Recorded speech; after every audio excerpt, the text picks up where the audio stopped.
Monsieur le ministre a eu l'amabilité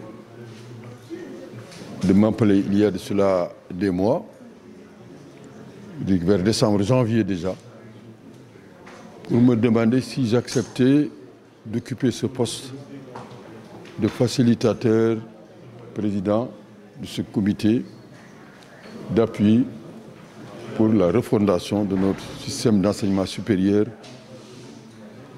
la recherche et l'innovation.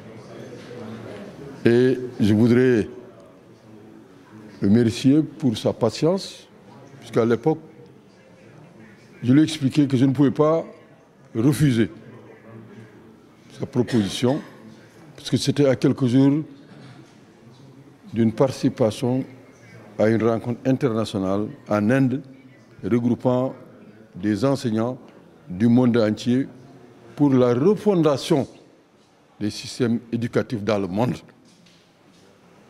Ce que je pouvais faire à l'époque, en février, pour l'Afrique, je ne vois pas pourquoi je ne vais pas le faire pour le pays qui m'a nourri et qui m'a éduqué. C'est le sens de l'acceptation. Je voudrais, au nom de mes 3 autres collègues, il a donné leur nom, professeur Tchoubou, professeur Gueye, professeur Moutoulah Mbeng, vous dire que nous sommes très rassurés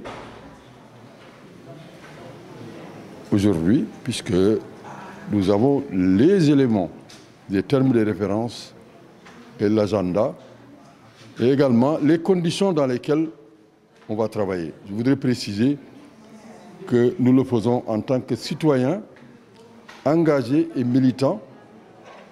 C'est des fonctions bénévoles, sans rémunération. C'est un engagement que nous avons vis-à-vis de notre peuple, vis-à-vis de notre nation. Donc, nous avons également le cahier de charges et on a été rassuré sur les conditions de travail. Et on est rassuré puisque la semaine dernière, on avait ici l'ensemble des recteurs et des chefs d'établissement. On a travaillé avec eux. Et la semaine prochaine, je crois que le président de la République, son équipe et le reste de la nation, je crois que vont participer à cette lancée. Et concrètement, en quoi consistera le travail de ce comité? Le comité sera d'abord donner son avis sur le travail qui a été fait en interne. Parce qu'ils ont travaillé depuis des mois. On donne notre avis et vous allez voir comment, si vous voulez faire le travail d'archive, vous allez voir ce qui a été pensé, ce que nous, en tant que comité, on apporte et ce que les Sénégalais vont apporter. Et notre mission, c'est de faire en sorte qu'il y ait un consensus. Et surtout, des résultats qui permettent de dire qu'il y a efficacité, qu'il y a changement profond, des évaluations et un suivi. Peut-être que ce sera la grande nouveauté. Il y a eu beaucoup de concertation, il y a beaucoup de réflexions dans ce pays.